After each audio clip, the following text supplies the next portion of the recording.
પોરબંદરમાં યોજાયેલા એક કાર્યક્રમમાં કરાયેલા ભાષણને લઈને વિવાદ સર્જાયો છે, જેમાં તાજિયા કમિટીના હોદ્દેદારો તેમજ રાણાઓના આગેવાનોએ સત્તાર મોલાના વિરુદ્ધ પોલીસમાં રજૂઆત કરી હતી। ત્યારે આ સમગ્ર મામલે આજે મોડી સાંજે સત્તાર મોલાના સામે ફરિયાદની તજવીજ હાથ ધરાઈ છે। પોરબંદરમાં ગત 20 જુલાઈએ યોજાયેલા ધાર્મિક કાર્યક્રમમાં કરાયેલા ભાષણને લઈને વિવાદ ઊભો થયો હતો, જેમાં પોરબંદર શહેર તાજિયા કમિટીના હોદ્દેદારોએ જિલ્લા પોલીસ વડાને આવેદનપત્ર પાઠવી નગીના મસ્જિદ વિસ્તારના અબ્દુલ સત્તાર હામદાણી ઉર્ફે સત્તાર મૌલાના સામે કાયદેસરની કાર્યવાહી કરવાની માંગ કરી હતી। આ આવેદનમાં આક્ષેપ કરવામાં આવ્યો હતો કે કાર્યક્રમ દરમિયાન સત્તાર મૌલાનાએ સૈયદ સાદાત તેમજ માહે મોહરમના પવિત્ર તાજિયા અંગે અપમાનજનક અને વાંધાજનક ભાષાનો ઉપયોગ કર્યો હતો, જેના કારણે મુસ્લિમ સમાજની ધાર્મિક લાગણી દુભાઈ છે અને સમાજમાં તણાવનું વાતાવરણ ઊભું થઈ શકે છે।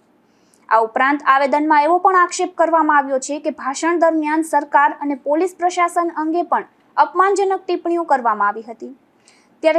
ત્યારે તાજિયા કમિટીએ ભારતીય ન્યાય સંહિતાની સંબંધિત કલમો હેઠળ ગુનો નોંધી કડક કાર્યવાહી કરવાની માંગ કરી હતી।